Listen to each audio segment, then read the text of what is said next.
नमस्कार मित्रों, स्वागत है आपका। लीजिए प्रस्तुत है सौंदर्य की नदी नर्मदा शीर्षक से यात्रा वृत्तांत, जो कि अमृतलाल वैगड़ जी का है, उसका भाग 3। इसमें हमने पिछले भाग में 2 शीर्षक पढ़ लिए थे और अब हम तीसरे शीर्षक पे आएंगे, यानी कि तीसरे भाग पे आएंगे। मंडला से छिनगांव तीसरी यात्रा है इनकी। मंडला से छिनगांव।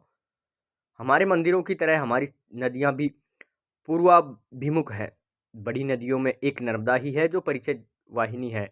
अमरकंटक से निकलकर कर्क रेखा के प्राय साथ साथ पश्चिम की ओर चल देती है। ज्यों ज्यों आगे बढ़ती है, मानो पानी के भोर के नीचे की ओर झुकती है। फिर भी कोई मोटे तौर पर वह सीधे पश्चिम की ओर बहती है, किंतु इसके एक अपवाद है। अमरकंटक से चलने के बाद डिंडोरी से सीधे जबलपुर के बजाय वह दक्षिण की ओर एक बड़ा लपेटा लगाती है।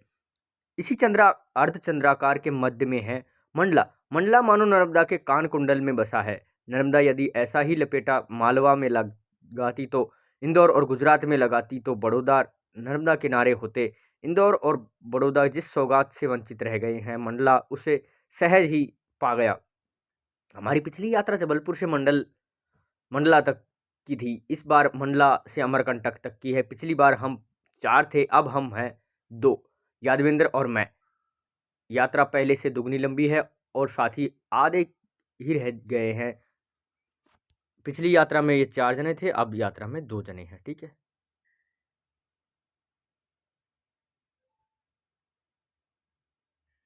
10 अक्टूबर 78 भोर वेला मंडला से निकल पड़े, यानी 1978 की बात है ये। एक रात गांव से में बिताई। दूसरे दिन दोपहर को कछारी पहुंचे। नर्मदा की ऊंची कगार पर कृषक पति पत्नी बैठे थे। हम उनकी ओर बढ़े तो स्त्री के ने हाँक लगाई, जूते उतार कर चलो महाराज। हमने चप्पलें उतार दी। उनके पास जाकर बैठे। हमारी यात्रा के बारे में जानकर खुश हुए। दोनों ने कहा आज यहीं रुक जाइए। मैंने कहा दिवाली तक अमरकंटक पहुंचना है, जितना आगे बढ़ जाएं उतना ही अच्छा है। पति ने कहा तब आप बखछेरा में रुकिए, वहां मेरा साधु भाई रहता है, नाम है मनसुख, उसी के यहाँ ठहरिए। आज दशहरा है, दशहरे का जुलूस देखने मेरी स्त्री मंडला जा रही है, उसी के साथ जाइए। आधी दूर तक आप दोनों का रास्ता एक है, आगे का रास्ता बाहर वह बता देगी। घरोबा हो गया तो मैंने स्त्री से पूछा, घरोबा होने का मतलब है घर की सी बात हो जाना, आपने हमें जूते उतारने के लिए क्यों कहा था? वहाँ हमारा खलियान है, खेत खलियान लक्ष्मी होते हैं, वहाँ जूते पहनकर नहीं चलते। सुनकर अच्छा लगता। वह बात भी करती जा रही थी और सजती भी जा रही थी। पहले पायल पहनती, बड़ी देर तक मांग निकाली, बड़ी मनोयोग से सिंदूर का टीका लगाया, फिर निकाला पाउडर। इस सुनसान से पाउडर का डिब्बा देखकर मैं हैरान रह गया। वशीभूत सरी भभूति की तरह पोता। पहले उसकी त्वचा के ताने बाने भले लग रहे थे, पर पाउडर की मोटी परत में खो गए। सौंदर्य की उपासना में हमें कई बार असुंदर की दोहरी पर ला देती। बखछेरा में मनसुख को उनके साडू भाई का राम राम कहा तो वह चकित रह गया। सारी बात बताई तो खुशी की से अपने यहाँ ठहरने लिया। रात को सोए तो सिहारने के पास मुर्गियों का डेरा था। सोचा सवेरे उठने इसमें सुविधा रहेगी। ऐसी प्राणवान अलार्म घड़ी को यहाँ कहाँ पाऊंगा। यहाँ से मोहो गांव, यहाँ सामने के कुडनेर नर्मदा में आमली है। किनारे पर एक बाबा थे। मैंने उनसे पूछा, जब यहाँ तक इतनी ठंड पड़ रही है तो अमरकंटक में पता नहीं कितनी ठंड होगी। उन्होंने कहा अमरकंटक तो बद्रीनाथ का टुकड़ा है। नर्मदा के किनारे किनारे आगे बढ़े।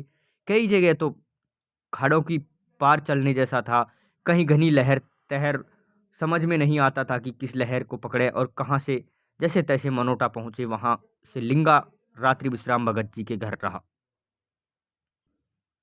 सुबह जमीन पर बिछे टेढ़े मेढ़े धुआंर फीते को देखकर मैं समझ गया था कि धुआं नहीं, भाप है, और जहां जहां यह भाप है नीचे नर्मदा है। सुबह के धुंधलके में भाप की चादर ओढ़े सोई नर्मदा बड़ी मोहक लग रही थी। लिंगा घाट के पश्चिम वाहिनी नर्मदा थोड़ी देर के लिए पूर्व वाहिनी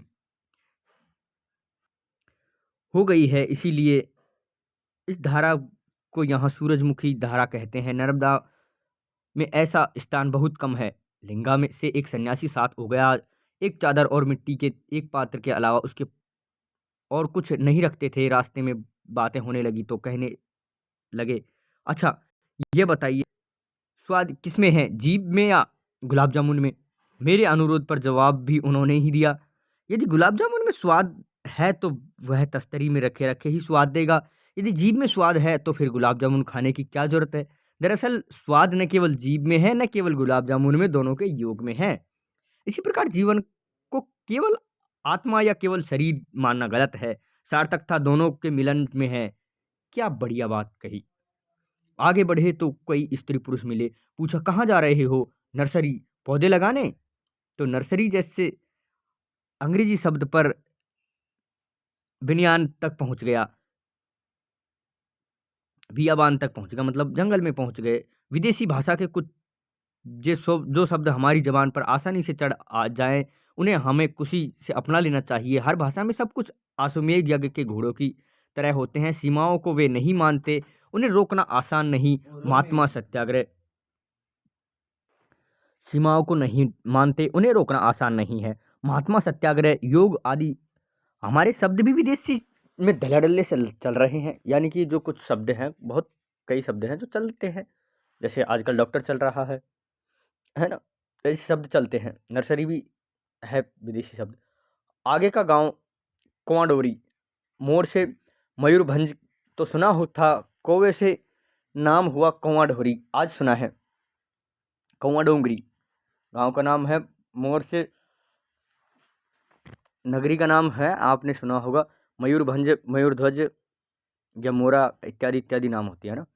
दुपट्टा संगम में दो किशोरियां स्नान कर रही थी, बिल्कुल वन देवियां लग रही थी। आगे संगम के निकट ऊंची कगार पर उनके माता पिता बैठे थे। मैंने पुरुष से पूछा, आगे कौन से गांव पड़ेंगे? उसने सोचते हुए कहा, चिमक टोला, पपरिया टोला, चकदही। उसकी बात को काटते हुए उसकी स्त्री ने कहा, कुछ भी पता नहीं है कि बोलते रह जा रहे हो। चकदही पहले आएगा, पपरिया टोला बाद में। उसने कहा, मैं कहा जानू महाराज, पपरिया टोला के बाद चकरिया टोला। फिर उसकी पत्नी ने टोका, क्या आप बोल रहे हो, चिमका टोला पहले पड़ेगा। भोले पति ने फिर कहा, मैं कहा जानू महाराज। इतने में दोनों किशोरियां आ गई। एक का नाम तो भूल गया, दूसरी का आज भी याद है, सुकृति। सुकृति यानी सुकीर्ति, कैसा यशस्वी नाम है, लेकिन अधिक सुनाई नहीं पड़ेगा। कुछ नाम सरल और मधुर होते हुए भी चल नहीं पाते। रेवा कितना प्यारा नाम है, बोलने में आसान, सुनने में मधुर, लेकिन चला नहीं। नर्मदा नाम ही ज़्यादा प्रचलित हुआ। रोज़ सुबह, यानी कि नर्मदा नदी का नाम ही रेवा है, और यह आपको पृथ्वीराज रासों में मिलेगा। रेवा तट नाम का भाग है जो कि संकलित रहता है ज़्यादातर बड़ी परीक्षाओं में, है ना। नर्मदा नाम ही ज़्यादा प्रचलित हुआ। रोज़ सुबह उधर सूरज निकलता, इधर हम निकलेंगे। निकलते रास्ते में एक सन्यासी की कुटी पड़ती, वहाँ बैठे वे नर्मदा परिक्रमा कर चुके थे। कहने लगे, परिक्रमा में 3 साल 3 महीने 13 दिन लगे थे। उन दिनों मैं अन्न नहीं लेता था, कंदमूल, फल फूल आदि, दही दूध यही भी मांगता नहीं था। अनायास मिल जाते तो ही ले लेता, यदि नहीं मिला तो माँ का दूध। इस आदमी की श्रद्धा देखकर मैं चकित रह गया। इसके लिए नर्मदा का पानी पानी नहीं, माँ का दूध है। नर्मदा की खड़ी चट्टानी कगार में पगडंडी धागे की तरह पतली हो गई थी। हम रस्से पर चलने वाली नट की तरह नपे तुले कदम रखते हुए आगे बढ़ रहे थे। रास्ते में बर्तन के 2 फेरी वाले का साथ हो गया। टूटे फूटे बर्तन लेते थे, बदले में गुड़ देते थे। पपरिया टोला आते ही उन्होंने हाँक लगाई, टूटे फूटे बर्तन गुड़ के जल्दी गो। एक बैगा के घर हम खाना बनाने के लिए रुके। शुरू में तो उनके परिवार के लोग हमसे सहमे सहमे रहने, किंतु जो ही यादविंद्र ने स्टोव चालू किया तो पहले बच्चे आए, फिर स्त्रियां भी आ गई। ऐसा चूल्हा तो उन्होंने कभी नहीं देखा था। दर्शकों के विस्मय से उत्साह होकर यादविंद्र भी अपने पैतरे दिखाने लगा। कभी आँच को धीमी करता, कभी तेज, कभी पिन से लो ठीक करता, तो कभी पंप से तेजी हवा भरता। उसके हर करतब पर भीड़ चकित रह जाती। मदारी की तरह बंदर को नचाता है, उसी तरह स्टोव को नचाकर यादविंदर ने उस बैगा परिवार को पर्याप्त मनोरंजन किया। शाम को खापा पहुंचे फेरी वाले आगे निकल गए, सन्यासी पीछे रह गए थे। हम आश्रम की तलाश में थे कि एक लुहार ने हमें यहाँ ठहरा लिया। मैंने भी सोचा, इस ठंड में लुहार के घर से बढ़कर रैन बसेरा भला क्या हो सकता है। भट्टी के पास ही सोए, रात में भी उठता कोयला डालकर धौंकनी चला देता। यानी कि रात में कोई भी उठता और चूल्हे में डाली कोयला और चलाया तो आग ही आग। सुबह आगे बढ़े, रास्ते में एक जगह सुस्ताने बैठे, बैठते ही उछला कर लाल चीटे ने डंक मारा था। गलती मेरी थी, मुझे ही देख कर बैठना था। सोचा अब जब भी बैठूंगा नीचे देख कर बैठूंगा। जब दो पगडंडियां आती तो हम असमंजस में पड़ जाते। सुनसान इलाके में किससे पूछते। दो घाट के किनारे, दो घाट के निकट जो पगडंडी थी वह अस्पष्ट थी, पहाड़ पर जो जा रही थी वह साफ थी। हम उस पर चलते, पहाड़ पर चले गए, पर कहीं कुछ भी नहीं दिखा। तो संदेह हुआ कि कहीं भटक तो नहीं गए। यादविंदर ने कहा, आप यहाँ पेड़ के नीचे बैठिए, मैं आगे जाकर पता लगाता हूँ। बैठने के पहले नीचे अच्छी तरह देख लिया।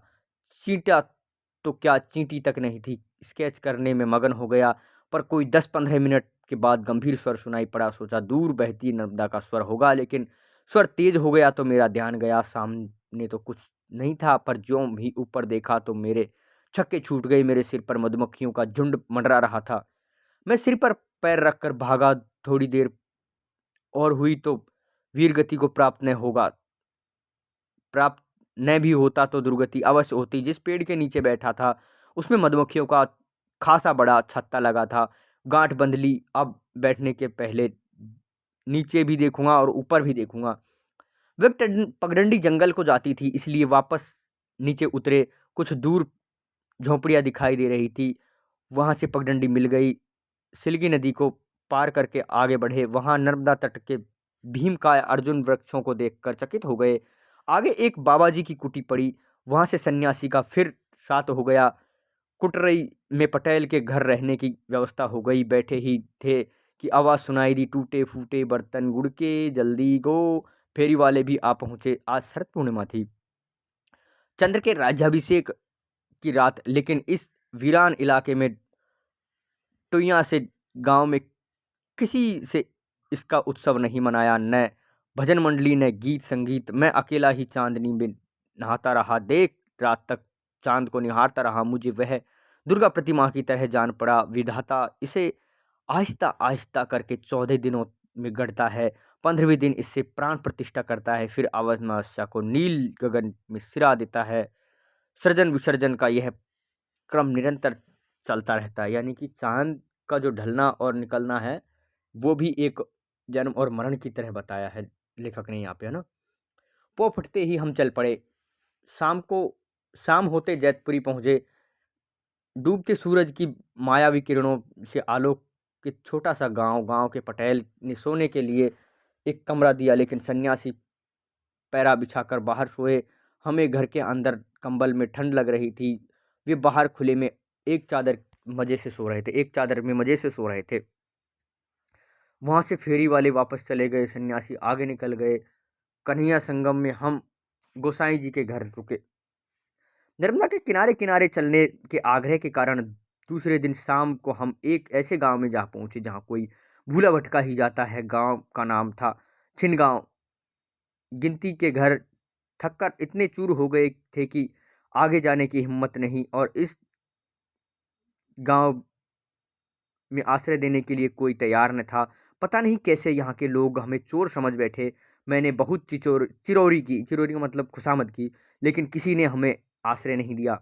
आखिर एक गरीब दंपत्ति ने अनुमति दे लेकर उनके आंगन में सामान रखा। थोड़ी देर में रात हो गई। अंधेरा, अनजान जगह। इतने में दो आदमी आए। उनके मुंह से शराब की बास आ रही थी। आते ही हम से जवाब तलब करने लगे। कौन हो, कहाँ से आए हो, क्यों आए हो। हमने समझाने की लाख कोशिश की, लेकिन व्यर्थ। जिसके आंगन में पड़े थे उसे भी आड़े हाथों लिया। ये कौन है तुम्हारे, क्यों अपने यहाँ जगह दी, रात को कोई अगर वारदात हुई तो इसका जिम्मेदार कौन होगा? हमारा पक्ष लेते हुए घर की स्त्री ने कहा, कोई आ ही जाए तो क्या हम उसे भगा दें? फिर ये चोर नहीं हो सकते, चोर इतना बोझ लेकर नहीं चलते।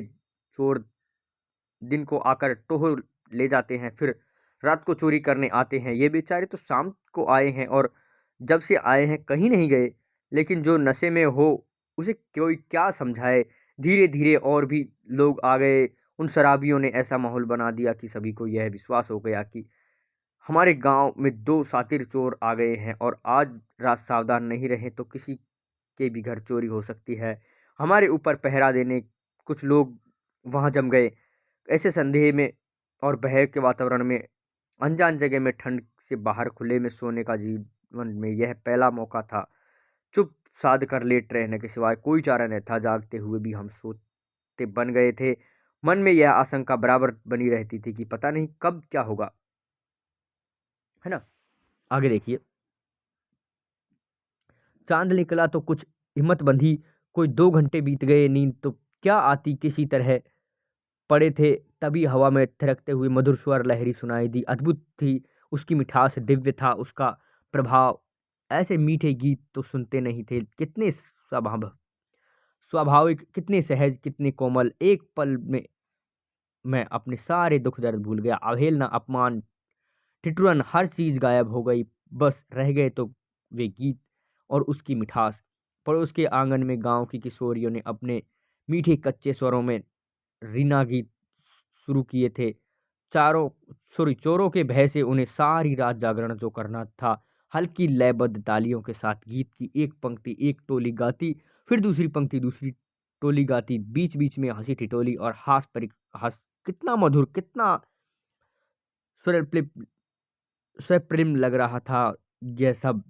अभिशाप को इस तरह वरदान में बदलने की कभी नहीं देखा था। सुनते सुनते कब नींद आ गई कुछ पता ही नहीं चला। तो यहाँ देखिए गीत भी है, यानी छिनगांव में ये रुके हैं लेखक। तो यहाँ पे इनका तीसरा भाग समाप्त हुआ है। अब छिनगांव से अमरकंटक।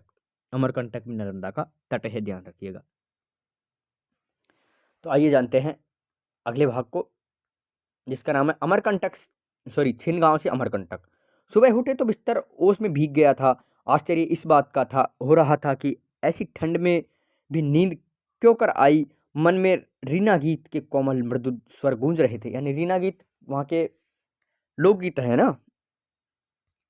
तो आइए जानते हैं आगे।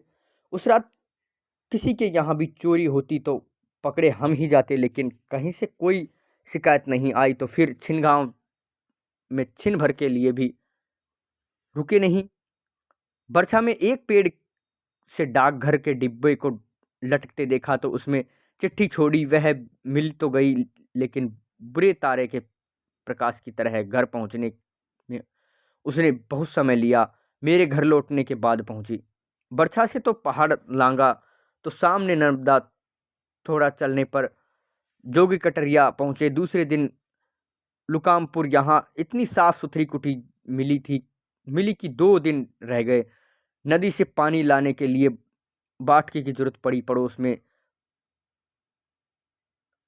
मांगने गया तो घर की स्त्री ने पूछा, आप क्या मूर्ति हैं महाराज? तो अब हम मूर्ति हैं, मैं समझ गया। मैंने कहा, हमें खींचा नहीं, बाल्टी चाहिए। बाल्टी मिल गई। पानी लेकर कुटी में आया। थोड़ी ही देर में एक ग्रामीण आकर कहने लगा, पहले इसमें एक पगली रहती थी, कुछ दिनों से कहीं चली गई। दरवाज़ा खुला देखा तो कहीं वापस तो नहीं आ गई। यानी उन्होंने देखा कि वो बुढ़िया जो थी वो वापस तो नहीं आ गई, है ना। पहले तो पगली शब्द सुनकर चौंका, लेकिन बाद में सोचा पागलपन का कुछ झोंका हमारे अंदर भी जरूर होगा। नहीं तो घर की कुछ निंदिया छोड़कर पहाड़ जंगल की खाक क्यों छानते फिरते। रात को नर्मदा की मरमर ध्वनि बराबर सुनाई देती। प्राय हर रात कल कल बहती नर्मदा का रव सुनाई देता। दिन में ही वह भले ही नर्मदा हो, रात में रेवा है। दिन में वह दृश्य है तो रात में श्राव्य।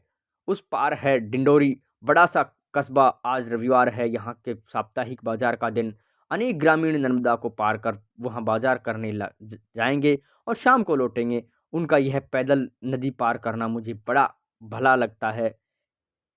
इसे आज भी भरकर देखूंगा, आज जी भरकर देखूंगा, मतलब बहुत अच्छे तरीके से देखेंगे लेखक, है ना।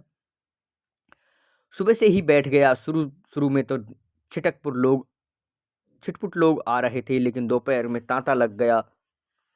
सबसे पहले वे माँ नर्मदा को प्रणाम करते, इसके बाद पानी में उतरते। मुख्य धारा के आने पर सिर की गठरी या गोद का बच्चा संभालते, कांवर का संतुलन ठीक करते और एक दूसरे का हाथ थामकर उसमें उतरते। पानी गहरा नहीं है, लेकिन प्रवाह तेज है।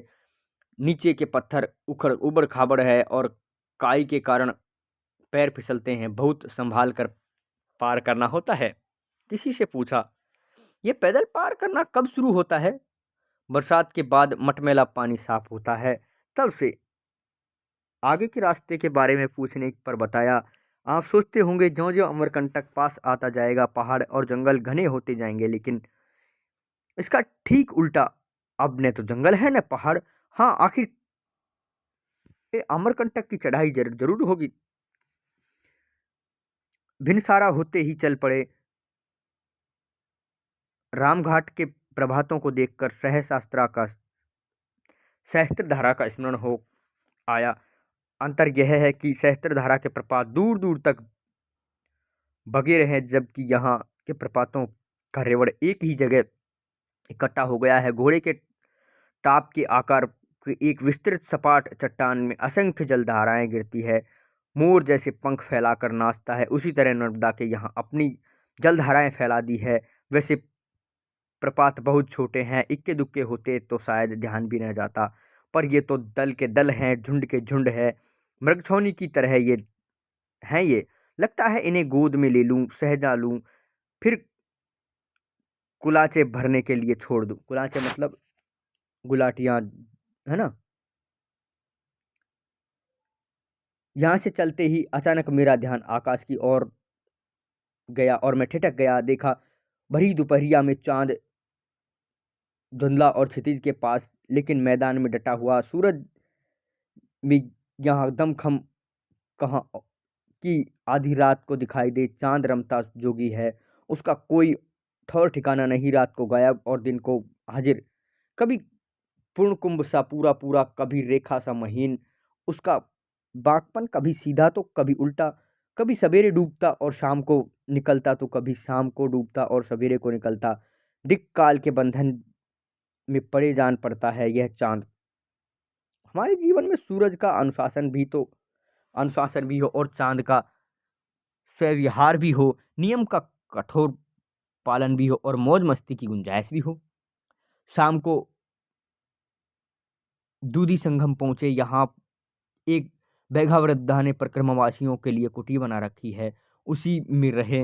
वृद्धा के साथ भी उसकी नातिन, कोई 10 बरस की बालिका। आसपास में कोई घर नहीं। इस निर्जन एकांत में उसका कोई हमजोली नहीं। अकेली गुमसुम बैठी रहती थी या किसी काम में लगी रहती थी। हंसने खेलने की उम्र में ही कैसी गंभीर हो गई थी। किसी प्राचीन कहानी की अभिशप्त बालिका सी उस बच्ची का विशाल व उदास आदिवासी चेहरा आज भी बुलाए नहीं भूलता। सुबह नर्मदा की बाकी चितवन देखते हुए आगे बढ़े।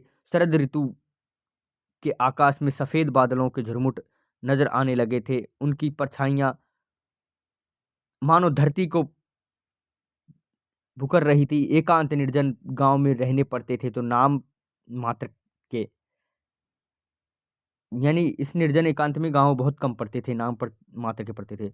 15-20 घर यहाँ, 5-10 घर वहाँ, बस हो गया गांव। इसे टोला कहते हैं। खेतों में बुआई जुताई हो रही थी। कभी कभी सिर पर मटकी लिए खेतों की ओर जाती ग्रामीण स्त्रियां दिख जाती।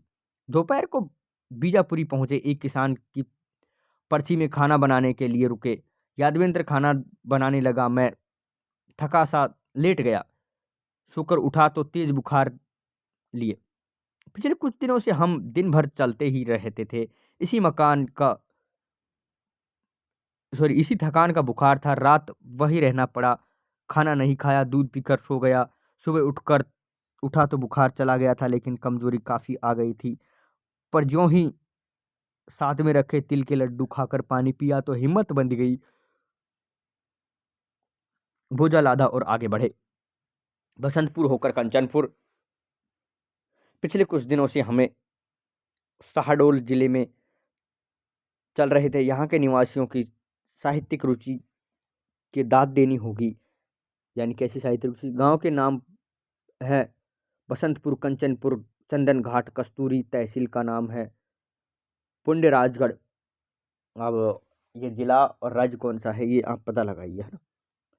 कंचनपुर में ठहरने की व्यवस्था हो पाएगी, इसमें संदेह था। तो पास के गांव में एक लड़के ने कहा, आप चिंता न करें, यहाँ व्यवस्था होती है तो ठीक है, वरना मैं आपको अपने गांव ले चलूँगा। बहुत बड़ा गांव है मेरा, 27 घर है वहाँ पर। वहाँ व्यवस्था हो गई। दूसरे दिन एक फेरी वाले के साथ हो गया। उसके साथ एक स्त्री भी थी। दोनों बिलासपुर जा रहे थे। बिलासपुर तो आपने सुना ही होगा, छत्तीसगढ़ में बिलासपुर, है ना। आज वहीं साप्ताहिक बाजार है। फेरी वाले कपड़े की दुकान लगाएगा और स्त्री चूड़ियों की। हम चले थे भीमकुंडी जाने के लिए, लेकिन देहात का घाट देखते ही इच्छा से इसके साथ हो लिए। लेकिन वे बहुत तेज चलते थे, आगे निकल गए। हम तीसरे पहर पहुंचे। आज 20 किलोमीटर चले थे। ओहो, 20 किलोमीटर चले गए। परसों बुखार के कारण 10 कदम चलना मुश्किल था, आज एकदम 20 किलोमीटर चलना। इतनी शक्ति कहाँ से आ गई? प्रत्येक मनुष्य में शक्ति का ऐसा गुप्त भंडार होता है जो खास मौके के लिए सुरक्षित रहता है, ऐन मौके पर हाजिर हो जाता है और हमारी भरपूर मदद करता है। शक्ति का यही के संचित कोष आज मेरे लिए काम आया था। छोटा सा गांव है बिलासपुर, चारों ओर पहाड़ियों से घिरा। ये बिलासपुर कोई और है ना, वो नहीं है। हरियाली में डूबा है, लेकिन कैसा बाजार। कपड़ों की 4-5 दुकानों ने छोड़ दें तो पूरा बाजार में 500 रुपये का भी माल नहीं था। सुबह चल दिए ऊंची पहाड़ी पर। यानी कि लेखक कह रहे हैं कि बाजार बहुत छोटा था, कहने का मतलब 500 रुपये का भी माल नहीं था ना। ठीक है, आइए देखिए। सुबह चल दिए ऊंची पहाड़ी पर से भीमकुंडी दिखाई देने लगा। नीचे के खेतों में कुहासा उठ रहा था और लहराती बदली सा फैल रहा था, मानो पृथ्वी के थाल में धूप का धुआं उठ रहा हो। नर्मदा नर्मदा दिन पर दिन छोटी होती जा रही थी। भीमकुंडी की शिशु नर्मदा को देखकर चकित हो गए रहे थे। इसे पार करने में आधा मिनट भी न लगता।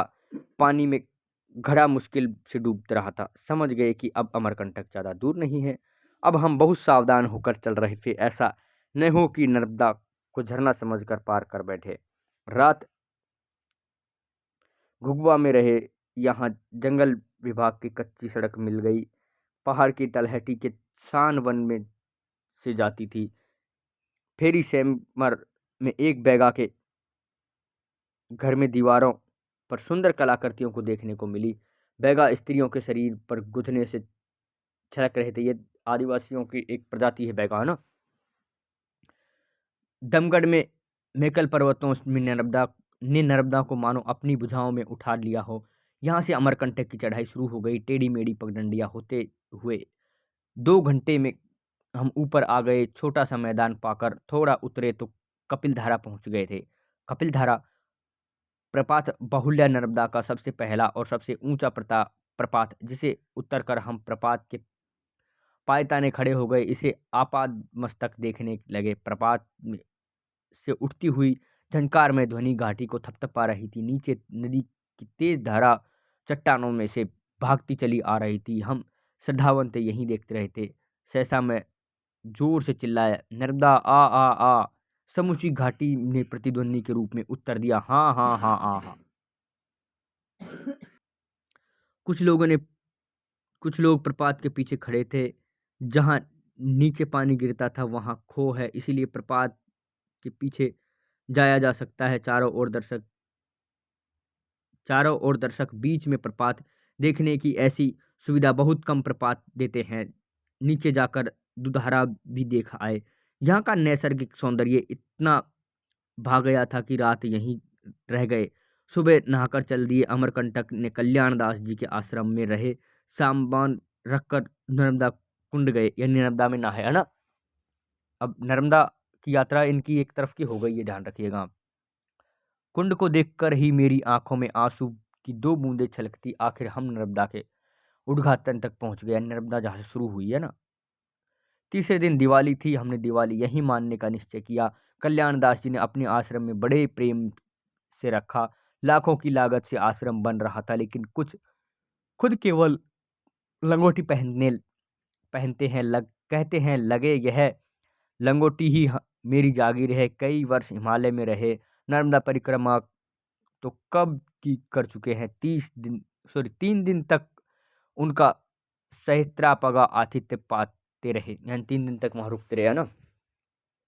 दिवाली की रात तो स्त्रियां नर्मदा कुंड में दीप छोड़ रही थी। अंधेरी रात में कुंड में छिलमिलाते दीपों का केसरिया उजाला में देर तक देखता रहा। आखिर मुझे रहा न गया, एक स्त्री से यह दिया मांग लिया और अपने हाथों से जाकर कुंड में छोड़ दिया। फिर मन ही मन बोला, माँ नर्मदा, तेरी पूजा में एक दीप जलाया है, बदले में तू भी एक दीप जलाना। मेरे हृदय में बड़ा अंधेरा है, वहां किसी तरह जाता नहीं। तू दीप जला दे तो दूर हो जाएगा, इतनी भिक्षा मांगता हूँ माँ, तो दीप जलाना भला, है ना। कहने का मतलब दीप जलाना, ये प्रार्थना कर रहे हैं लेखक, है ना।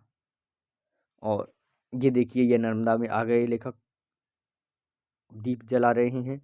अब यहाँ पर इसके 4 भाग समाप्त होते हैं। अब अमरकंटक के आगे कहाँ जा रहे हैं, देखिए। नर्मदा तो आ गई है, अब अमरकंटक से आ गए हैं वापस के लिए, ये है ना।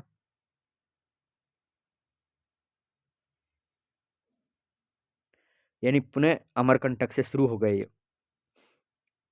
तो इस भाग में जानेंगे इतना ही। आगे मिलते हैं अगली वीडियो में। नमस्कार, धन्यवाद।